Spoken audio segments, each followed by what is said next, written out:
से लोकसभा चुनाव के लिए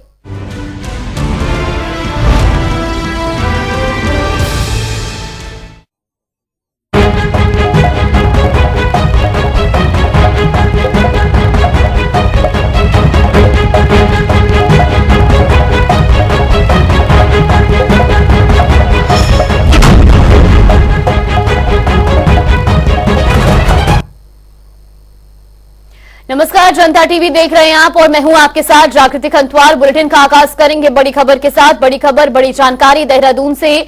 बीजेपी आज तय करेगी प्रत्याशियों के नामांकन की तारीख। ये बड़ी खबर, बड़ी जानकारी आपको बता रही, जहां बीजेपी मुख्यालय में महत्वपूर्ण बैठक बुलाई गई है। 500 प्रत्याशी और पार्टी के पदाधिकारी इस बैठक में मौजूद रहेंगे। रैलियों के कार्यक्रम को भी अंतिम रूप आज की इस बैठक में दिया जाएगा। ये बड़ी खबर, बड़ी जानकारी आपको बता रही, जहां आज रैलियों के कार्यक्रम को बैठक में अंतिम रूप दिया जाना है। इस वक्त की ये बड़ी खबर, बड़ी जानकारी। प्रत्याशियों के नामांकन की तारीख तय करेगी बीजेपी। तो बीजेपी मुख्यालय में बैठक बुलाई गई है। इस वक्त की ये बड़ी खबर, बड़ी जानकारी।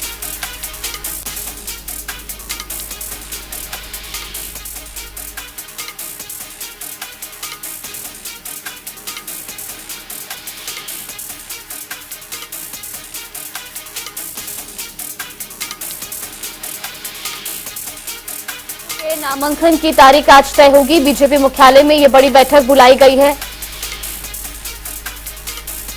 इसी खबर पर ज्यादा जानकारी के साथ हमारे सहयोगी नवीन शुक्ला हमारे साथ जुड़े। नवीन, सबसे पहले आपसे जानना चाहेंगे, आज देहरादून में बीजेपी की बड़ी बैठक बुलाई गई है। फिलहाल क्या कुछ जानकारी सामने आ रही है? जी जागृति, निश्चित तौर पर अगर देखा जाए तो कहीं ना कहीं जो लोकसभा चुनाव का शंखनाद हो चुका है। इसके साथ ही जो बीजेपी की बैठकों का जो दौर है वो लगातार जारी है। साथ ही आज बीजेपी जो प्रत्याशी है वो नामांकन किस तारीख में करेंगे, इसको लेकर आज बैठक होनी है। और यह बैठक जो है प्रदेश मुख्यालय में बुलाई गई है। तमाम जो बीजेपी के 5 जो प्रत्याशी हैं उन्हें बुलाया गया है। और कहीं ना कहीं जो तमाम सारी तैयारियां हैं उसे अंतिम रूप देने का काम किया गया है। साथ ही मैं ये भी बताना चाहूंगा कि जो बैठक है देर शाम होने वाली है और जो कार्यकर्ता हैं, जो तमाम सारे पदाधिकारी हैं वो यहाँ पर इस समय मौजूद हैं। और साथ ही बैठक में जो नामांकन की तारीख है इसे जो है किस तरीके से देखा जाए कि किस तारीख को कौन सा प्रत्याशी नामांकन करेगा, इस पर चर्चा होगी। और इसके साथ ही जो शीर्ष नेता है, जो केंद्रीय नेता है, उनकी रैलियों जो रैलियां हैं किस किस समय पे होंगी, इसको लेकर भी मंथन किया गया। कहीं ना कहीं तमाम सारी जो कार्यक्रम है उसकी रूपरेखा तय करने का काम किया गया है। आज देर शाम जो बैठक होने वाली है, सभी जो 5 प्रत्याशी हैं उन्हें बीजेपी प्रदेश कार्यालय बुलाया गया है। और नामांकन को लेकर सबसे बड़ी बात यह है कि जो नामांकन की तारीख है उसको लेकर चर्चा होगी। साथ ही जो केंद्रीय नेतृत्व है, केंद्रीय नेता जो आने वाले हैं उत्तराखंड, जिनकी रैलियां होंगी, इन नेताओं की रैलियों को किस तरीके से किया जाए, कहां पर किया जाए, प्रदेश गढ़वाल और कुमाऊं मंडल में कैसी रैलियां हों, इन तमाम मुद्दों पर चर्चा होने वाली है। साथ ही जो पदाधिकारी हैं वो भी यहाँ पहुंचने का जो सिलसिला है वह शुरू हो गया है। और देर शाम यह बैठक जो है वो शुरू हो जाएगी। बिल्कुल, यानी कि कुल मिलाकर के चुनाव को लेकर के प्रचार प्रसार तेज हो चुका है। और ऐसे में 27 मार्च नामांकन दाखिल करने की आखिरी तारीख है। उससे पहले बीजेपी के 5 प्रत्याशी भी नामांकन दाखिल करेंगे। जी निश्चित तौर पर अगर देखा जाए तो कहीं ना कहीं बीजेपी अपनी तैयारियों को अंतिम रूप देने में लगी हुई है जागृति। और साथ ही जो प्रत्याशियों के नामांकन की जो तारीख है उसका भी निर्धारण होना है। आज एक बड़ी बैठक है बीजेपी में और कहीं ना कहीं महत्वपूर्ण भी मानी जा रही है कि जो प्रत्याशी हैं किस किस दिन नामांकन करेंगे, क्योंकि तमाम सारे जो पदाधिकारी हैं, कार्यकर्ता हैं, उनके साथ वह नामांकन में मौजूद रहेंगे। चाहे प्रदेश अध्यक्ष महेंद्र भट्ट की बात की जाए या मुख्यमंत्री पुष्कर सिंह धामी की बात की जाए या संगठन की बात की जाए, तो सभी जो पदाधिकारी हैं वहां पर मौजूद रहेंगे। और कहीं ना कहीं तारीखों का ऐलान के साथ ही जो नामांकन की तिथि है उसे भी घोषित कर दिया जाएगा। बिल्कुल, बहुत बहुत धन्यवाद नवीन आपको हमारे साथ जुड़ने के लिए और तमाम जानकारी हम तक पहुंचाने के लिए। बड़ी खबर आपको बता रही, जहां बीजेपी मुख्यालय में आज महत्वपूर्ण बैठक बुलाई गई है। बैठक में 5 प्रत्याशी मौजूद रहेंगे। नामांकन की तारीखों पर फाइनल मोहर आज लगेगी। साथ ही आपको बता दें कि पार्टी के पदाधिकारी भी आज इस बैठक में मौजूद रहेंगे। रैलियों के कार्यक्रम को अंतिम रूप भी दिया जाएगा और आज की इस बैठक में नामांकन की तारीख भी तय करेगी बीजेपी।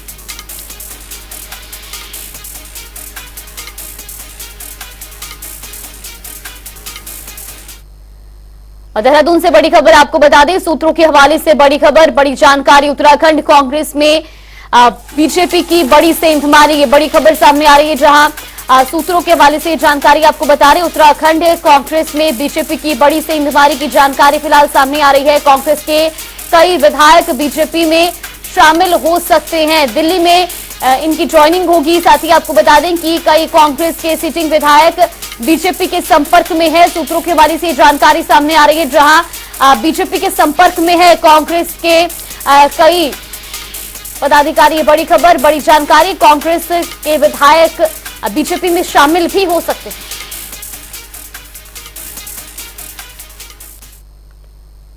और करेंगे अगली बड़ी खबर का, बड़ी खबर, बड़ी जानकारी। कांग्रेस का लोकसभा के प्रत्याशियों पर मंथन लगातार जारी है। 3 सीटों पर कांग्रेस प्रत्याशियों के नाम का ऐलान कर चुकी है, जबकि 2 सीटें अभी भी जिन पर लगातार मंथन जारी है। हरिद्वार और नैनीताल लोकसभा सीट पर सस्पेंस बरकरार है।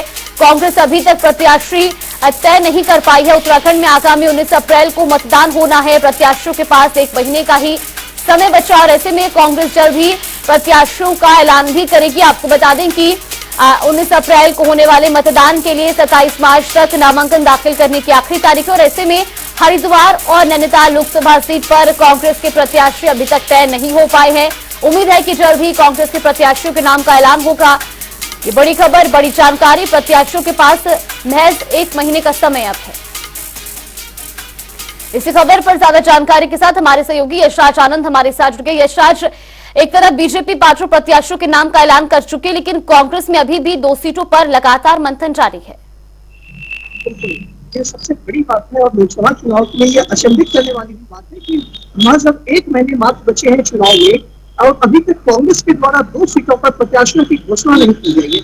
ये अपने आप में कांग्रेस के भी द्वारा एक अचंभित करने की बात है। वही यदि बात की जाए सूत्रों के द्वारा यह जानकारी मिली है कि आगामी 2 से 3 दिनों में हो सकता है कि कांग्रेस हरिद्वार और नैनीताल सीट पर अपने प्रत्याशियों की घोषणा कर दे। लेकिन बार बार ये प्रश्न उठते जा रहा है कि आखिर 1 महीने जो समय बच रहा है, इससे इतने कम समय में किस प्रकार से प्रत्याशी धरातल पर अपनी तैयारी करेंगे, किस प्रकार से वो जन से संपर्क करेंगे और किस प्रकार से काम होगा। क्योंकि यदि बात की जाए कि हरिद्वार एक मैदानी क्षेत्र है, यहाँ पर तो इजीली में आसानी से किया जा सकता है, लेकिन यदि नैनीताल की बात की जाए तो नैनीताल पहाड़ी क्षेत्र है, वहां पर कई पहाड़ है, दुर्गम क्षेत्र भी है वहां पर, जहाँ से लगातार प्रत्याशियों को जन संपर्क करना अपने आप में कठिनाई भी लाएगा। और वहीं यदि बात की जाए कि प्रमुख सत्तारूढ़ दल भाजपा की, तो भाजपा ने अपने दोनों तरह से प्रत्याशी घोषित कर चुकी है। तो प्रत्याशियों की घोषणा के बाद लगातार भाजपा के प्रत्याशी चुनाव प्रचार कर रहे हैं, जगह जगह जाकर कैंपेन कर रहे हैं, लोगों से मिल रहे हैं, लोगों को अपनी बात कर रहे हैं। वहीं कांग्रेस के प्रत्याशियों को जब कांग्रेस की लिस्ट जारी हो जाएगी दोनों सीट से, तो कांग्रेस को समय कम मिलेगा। तो जरूर कहीं ना कहीं यह कांग्रेस के द्वारा यह सवाल, कांग्रेस के प्रवक्ता भी सवाल उठा रहे हैं, साथ ही साथ कांग्रेस के कई नेता सवाल उठा रहे हैं कि आखिर इस लेट की वजह क्या हो सकती है। और दूसरी सबसे बड़ी बात जो वजह की बात जो जहां तक होती है, यह प्रश्न यह भी उठता है कि लगातार कांग्रेस में इस साल जो लगातार देखा जाए यदि देख कांग्रेस छोड़ने की दर काफी संख्या में, कुछ विधायक हैं, प्रेजेंट में एमएलए हैं, वर्तमान एमएलए हैं, पूर्व मंत्री हैं, राज्य मंत्री हैं, जिलाध्यक्ष है, सभी लोग कांग्रेस छोड़कर के भाजपा ज्वाइन कर रहे हैं। तो वही क्या भाजपा में ज्वाइन करने के बाद क्या कांग्रेस में खलबली मची हुई है, कांग्रेस में मंथन चल रहा है, इस मंथन की वजह से ही क्या कांग्रेस डिसाइड नहीं कर पाई है। लेकिन क्या इसके पीछे ये वजह ये भी मानी जाए, जिस तरीके से हरिद्वार और नैनीताल सीट पर अभी तक प्रत्याशियों के नाम का ऐलान नहीं हुआ है और लगभग दोनों ही सीटों पर कई ऐसे बड़े चेहरे हैं जो अपनी दावेदारी पेश कर रहे हैं, कहीं ना कहीं ये भी एक बड़ी वजह मानी जा सकती है कि प्रत्याशियों के नाम का ऐलान अभी तक नहीं हो पाया। मैं बताना चाह रहा हूँ, सबसे बड़ी बात यह है कि हरिद्वार सीट पर कांग्रेस के तमाम वरिष्ठ नेता जो है वो हरिद्वार सीट से चुनाव लड़ने के लिए ताल ठोक रहे हैं। वहीं यदि बात करें तो हरीश रावत जब खुद मुख्यमंत्री थे, सूरवीर सिंह सजवान, हीरा सिंह बिष्ट सहित कई ऐसे दिग्गज नेता हैं जो हरिद्वार से चुनाव लड़ने के लिए ताल ठोक रहे हैं। लेकिन अब बात यह होती है कि हरिद्वार से भाजपा ने पूर्व मुख्यमंत्री त्रिवेंद्र सिंह रावत को टिकट दे दिया है। तो अब यहाँ पर प्रश्न यह उठता है कि त्रिवेंद्र सिंह रावत के टक्कर के ही लोगों की तलाश की जा रही है और उनकी ही जोर आजमाइश की जा रही है। वहीं अभी कांटे की टक्कर अपने ही कांग्रेस में अंदर देखने को मिल रही है, क्योंकि कांग्रेस के अंदर हरीश रावत का एक और बात कहना है कि उनके बेटे आनंद रावत को भी टिकट देने की बात की जाए। तो हरीश रावत के के ग्रुप की बात करें या अन्य किसी ग्रुप की बात करें या टोटल जो वहां पर प्रत्याशी जो चुनाव लड़ना चाहते हैं उनकी बात करें तो उनके बीच में ही कहीं ना कहीं टकराव की स्थिति है। और संभवतः मेरे ख्याल से जो अभी तक जानकारी मिल रही है और एक पॉलिटिकल एनालिसिस के द्वारा यह किया जा सकता है कि जरूर कांग्रेस पहले अपने आप को स्थिर करेगी। कांग्रेस जितने भी कांग्रेस के जो टिकट लेना चाह रहे हैं, जो उम्मीदवार हैं, जो उम्मीदवारों की फेवरिस्ट में लिस्ट में है, उनको पहले कांग्रेस शांत कराएगी और कहेगी कि जिसको भी टिकट दिया जाए वो सभी मिल करके चुनाव लड़े। टिकट मिलने के बाद मिल करके चुनाव लड़े। जिनको टिकट दी जाती है उनको सभी उम्मीदवारों के द्वारा, सभी दावेदारों के द्वारा उन प्रत्याशियों को समर्थन दी जानी चाहिए। क्योंकि इसके अंदर भी पूरा भी मंथन का दौर काफी ज्यादा चल रहा है। वहीं इससे पहले कुछ दिन पहले बात हो रही थी कि राहुल गांधी के यात्रा के बाद जो मुंबई में समाप्त हो गई, उस यात्रा के बाद कांग्रेस टिकट घोषणा कर सकती है। लेकिन राहुल गांधी की यात्रा तो समाप्त हुई 2 से 3 दिन हो गए, लेकिन अभी तक कांग्रेस कहीं से भी प्रत्याशियों की घोषणा हरिद्वार और नैनीताल सीट पर नहीं कर पा रही है। तो इसमें कई वजह भी है, 2-3 वजह, कोई एक प्रमुख कारण नहीं है। हाँ, ये तो जरूर बहुत बड़ी कारण यह भी है कि प्रत्याशियों की बीच में वहां पर आपस में नहीं बन रही है। प्रत्याशियों के बीच में वहां पर काफी ज्यादा देखने को मिल रहा है कि सही प्रत्याशी अपने आप को सर्वोपरि साबित कर रहे हैं। वही सबसे बड़ी बात यह हो रही है कि लगातार भाजपा में ज्वाइन करने वाले लोगों की संख्या बढ़ती जा रही है। कल ही देखा जाए कि सिटिंग एमएलए बद्रीनाथ से राजेंद्र भंडारी भी तो दिल्ली में भाजपा में शामिल हो गए। तो कहीं ना कहीं इसका भी असर जरूर देखने को मिल रहा है कांग्रेस के नेतृत्व पर, कांग्रेस के शीर्ष नेतृत्व पर। बिल्कुल यशराज, और ऐसे में अब जल्द से जल्द प्रत्याशियों के नाम का ऐलान और इंतजार भी जनता को कि आखिर इस बार कांग्रेस किसे मैदान में उतारती है हरिद्वार और नैनीताल से। फिलहाल आपका बहुत बहुत धन्यवाद हमारे साथ जुड़ने के लिए और तमाम जानकारी हम तक पहुंचाने के लिए। बड़ी खबर आपको बता रहे, जहां चुनावी तैयारी में एक तरफ बीजेपी जुटी हुई है तो दूसरी ओर कांग्रेस ने अभी तक 2 सीटों पर प्रत्याशियों के नाम का ऐलान नहीं किया है। लोकसभा चुनाव की तारीखों के ऐलान के साथ ही बीजेपी के प्रदेश अध्यक्ष महेंद्र भट्ट ने दावा किया है कि कांग्रेस के कई और विधायक बीजेपी के संपर्क में हैं। लोकसभा चुनाव से पहले कांग्रेस में बड़ी टूट हो सकती है। महेंद्र भट्ट ने कहा कि प्रधानमंत्री नरेंद्र मोदी और मुख्यमंत्री पुष्कर सिंह धामी के विकास कार्यों से आमजन बेहद प्रभावित है और इसी वजह से कांग्रेस के विधायक नेताओं पर भारी दबाव है कि वो प्रधानमंत्री के विजन से खुद को जोड़े।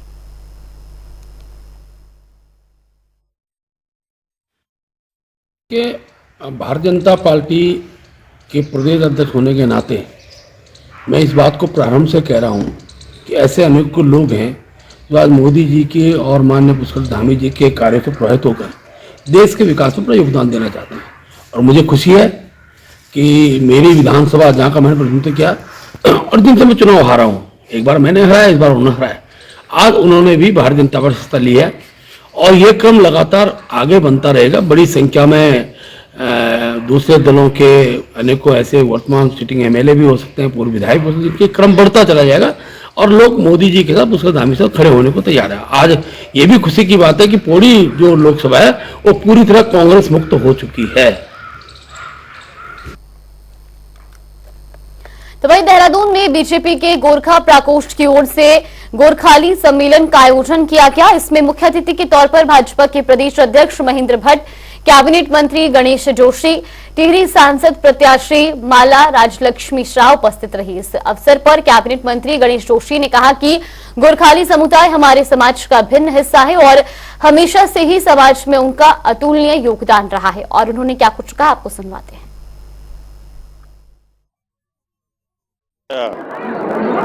भारतीय जनता पार्टी गोरखा प्रकोष्ठ द्वारा एक गोरखा समाज के सम्मेलन का आयोजन यहाँ पर किया गया। जिस प्रकार से जनसमूह यहाँ पर उमड़ा है, ये इस बात का प्रतीक है। ये गोरखा समाज, मुझे याद है एक समय में 2012 में जब मैं मसूरी विधानसभा को लड़ने गया, जो कि उत्तराखंड से सबसे ज्यादा गोरखा बाहुल्य क्षेत्र है, तो वहां के लोग कहते थे हमने कांग्रेस को ऋण खाको। सब लोग कांग्रेस के समर्थित थे। लेकिन आज प्रधानमंत्री जी ने जो काम किए हैं, भारतीय जनता पार्टी की सरकार ने जो काम किए हैं कि सबका साथ, सबका विकास, सबका विश्वास और सबका प्रयास, इस नारे को लेकर हम जनता के बीच में जाते हैं। यही कारण है कि आज पूरा गोरखा समाज एकजुट होकर भारतीय जनता पार्टी के साथ खड़ा है। हरिद्वार लोकसभा सीट से बीजेपी के उम्मीदवार त्रिवेंद्र सिंह रावत चुनाव प्रचार में जुट गए हैं। आपको बता दें कि त्रिवेंद्र सिंह रावत ने हर की पैड़ी पर पहुंचकर गंगा पूजन किया। उसके बाद कई आश्रमों और अखाड़ों में जाकर साधु संतों से मुलाकात कर आशीर्वाद दिया।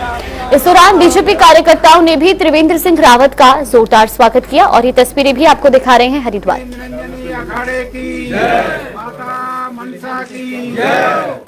विधायक है वो।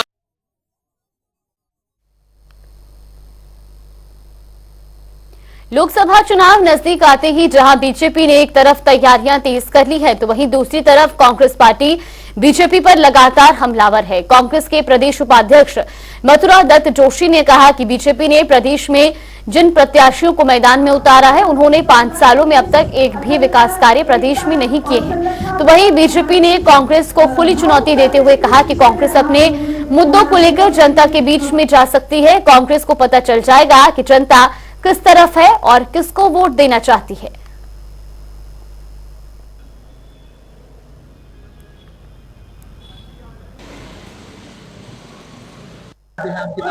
देखिए, मैं कांग्रेस के जो मुद्दे वो जनता पर लेके जाए, जनता का विश्वास भारतीय जनता पार्टी के प्रति है, उसका पूरा रुझान हम इस बीच देख रहे हैं। बड़ी संख्या में लोग हमसे जुड़ रहे हैं, मातृशक्ति का सम्मान मिल रहा है। हर मुद्दे जनता के बीच में जब जाते हैं तो जनता का तोल करती है, और वही कारण है कि आज हर मुद्दों में भारतीय जनता पार्टी के विकास के मुद्दों को लेकर जनता के बीच में जा रही है, हमारे लाभप्रद है और बड़ी संख्या में लोग हमसे जुड़ रहे हैं। ये राजनीति का बड़ा पक्ष भी है और उस हेतु में आगे बढ़ रहे हैं। अच्छी पकड़ है। किस तरह से आप देखिए, भारतीय जनता पार्टी को पहले इस बात का जवाब देना पड़ेगा कि इनके सांसदों ने विगत 10 वर्षों में अपने क्षेत्र के लिए क्या काम किया, क्या उपलब्धि रही। लोकसभा चुनाव के लिए कांग्रेस ने संवाद में विधि टीम का गठन कर दिया है। तो वहीं कांग्रेस प्रदेश महामंत्री नवीन जोशी ने बताया कि चुनाव में जीत के लिए सभी को मिलकर काम करना होगा। पार्टी प्रदेश की सभी 5 सीट पर जीत हासिल करेगी। चुनाव में अग्निवीर, महंगाई, बेरोजगारी, अंकिता भंडारी हत्याकांड, महिला उत्पीड़न के मुद्दों को उठाया जाएगा। देखिए, वॉर रूम का गठन हमारे लगभग 2 महीने पहले से हम लोग पूरे राज्य भर में चुनाव की गतिविधियों को संचालित कर रहे हैं, जिसके परिप्रेक्ष्य में हमने पूरे लोकसभा क्षेत्रों में हमने डेस्क हेड बनाए हैं और हमने साथ में कोऑर्डिनेटर भी बनाए हैं, जो हमारे बूथ लेवल के जो हमारे कार्यकर्ता हैं उनसे संवाद स्थापित करेंगे। उसी के परिप्रेक्ष्य में हमने पूरे राज्य भर में विधि टीम का और जो हमारी कम्युनिकेशन टीम है उसका हम लोगों ने गठन किया है। उत्तराखंड में लोकसभा चुनाव का शंखनाद हो चुका है और इसी के साथ ही बीजेपी वोटरों को साधने में लगी हुई है। खासकर उत्तराखंड की धामी सरकार का महिला और युवा वर्ग पर विशेष फोकस है। प्रदेश सरकार राज्य कर्मचारियों के वोट को अपने पक्ष में करने के लिए लगातार मुहिम चला रही है। प्रदेश सरकार ने राज्य कर्मचारियों के लिए 1 जनवरी से 4% महंगाई भत्ते की किश्त भुगतान का आदेश जारी किया है। प्रदेश प्रवक्ता सुरेश जोशी का कहना है कि केंद्र की मोदी सरकार की ओर से आम जनता के हितों में फैसले लिए जा रहे हैं। देखिए, चाहे केंद्र के कर्मचारी हों चाहे राज्य के कर्मचारी हों, भारतीय जनता पार्टी की जब देश के अंदर, प्रदेश के अंदर जहां भी सरकारें हैं, हम लोगों ने कर्मचारियों को हर स्तर पर सुविधा देने का प्रयास किया। अभी आपने देखा होगा कि केंद्रीय कर्मचारियों का 4% हमने जो है कि डीए बढ़ाया। उसी तरह प्रदेश में भी समय समय पर जो भी सुविधाएं केंद्रीय कर्मचारियों को या प्रदेश के कर्मचारियों को देनी है, वो सारी सुविधाएं प्रदेश और केंद्र की सरकार दे रही है। इलेक्शन आयोग की तरफ से इलेक्टोरल बॉन्ड खरीदने वाली कंपनियों और शख्सियतों का नाम जारी होने के बाद हर कोई लिस्ट में आने वाले नामों को जानने का इच्छुक है। इस लिस्ट में सबसे ऊपर नाम फ्यूचर गेमिंग और होटल सर्विसेज का है। इस कंपनी ने 1368 करोड़ रुपए के इलेक्टोरल बॉन्ड खरीदकर राजनीतिक पार्टियों को दिए। तो वहीं Navyug engineering company private limited वो कंपनी है जिसने उत्तरकाशी में सिलकियारा सुरंग का निर्माण किया था।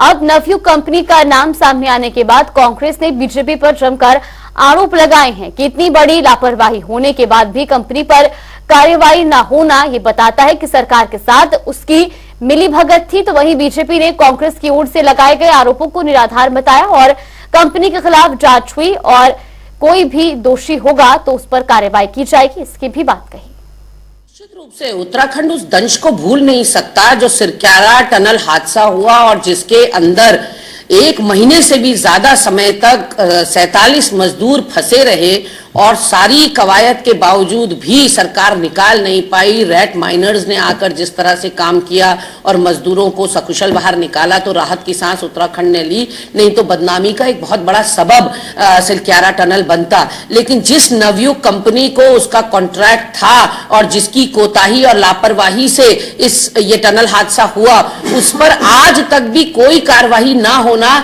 ये बताता है कि सरकार के साथ उसकी एक अंदर खाने साठगांठ थी। तो ऐसा नहीं है, उसमें बाकायदा जांच बैठी, जांच बैठने के बाद जो भी उसकी फाइंडिंग्स होंगी, अभी भी चल रहा है, तो कोई भी दोषी यदि होंगे तो निश्चित तौर पर कार्रवाई होगी। आप एकदम से जब तक पूरा विषय वाइंड अप नहीं हो जाता तब तक आप आरोप नहीं लगा सकते हैं। अभी विषय गतिमान है और निश्चित तौर पर उसकी जो फाइंडिंग्स आएंगी, सरकार बड़ी संवेदनशील है। आपको तो ये सरकार की पीठ थपथपानी चाहिए थी कि 3 दिन तक लोगों अंदर रहे, उनका मनोबल बना कर उनको सबको जीवित बाहर निकाला गया। छोटा काम थोड़ा ना सरकार ने किया है।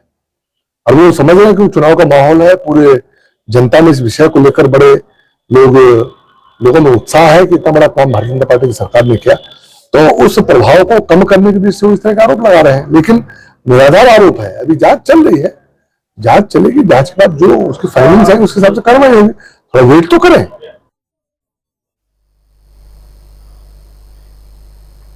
बद्रीनाथ से कांग्रेस विधायक राजेंद्र भंडारी ने विधानसभा की सदस्यता से इस्तीफा दे दिया है। राजेंद्र भंडारी के इस्तीफे के बाद अब बद्रीनाथ विधानसभा सीट खाली हो गई है, जिसके लिए उपचुनाव होंगे। बद्रीनाथ विधानसभा सीट पर उपचुनाव लोकसभा चुनाव के बाद होंगे। तो वहीं बद्रीनाथ विधायक राजेंद्र भंडारी ने दिल्ली में बीजेपी की सदस्यता ली, जिसके बाद कांग्रेस प्रदेश अध्यक्ष करण महरा की प्रतिक्रिया सामने आई। क्या कुछ उनका कहना है, सुनवाते हैं।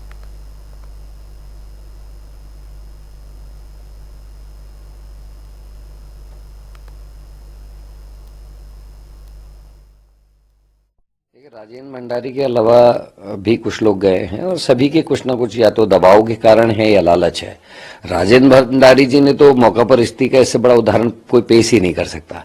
उनकी पत्नी के खिलाफ कई किस्म के आरोप बीजेपी ने लगाए। प्रोक्योरमेंट के भी आरोप थे कि जिसमें कम रेट जिन्होंने कोट किए थे निविदा में, उनको ना देकर जो अधिक रेट वाले लोग थे उनको लाभान्वित किया गया। उसके अलावा 2012 की रज़ात यात्रा को लेकर भी कई किस्म के मामले थे, जिसपे विजिलेंस जांच भी चल रही है और कोर्ट से 2 बार राजेंद्र भंडारी राहत लेके वापस आए। लेकिन सरकार का दबाव इतना है कि अपने को बचाने के लिए, अपनी प्रतिष्ठा बचाने के लिए उन्होंने संभवतः कार्य किया। और भी कई मामले हैं जो उनके कारोबार से जुड़े हुए हैं, जिसमें मैंने सुना है कि काफी दबाव था। उत्तराखंड हायर एजुकेशन के राज्य मंत्री डॉक्टर देवेंद्र भसीन का बयान सामने आया है। उन्होंने कहा कि उत्तराखंड राष्ट्रीय शिक्षा नीति को लागू करने वाला पहला राज्य है। मुख्यमंत्री पुष्कर सिंह धामी और शिक्षा मंत्री के नेतृत्व में हम शिक्षा नीति को आगे बढ़ाने का काम कर रहे हैं और इसमें जो आवश्यक परिवर्तन प्रक्रिया भी बहुत तेजी से आगे बढ़ रही है।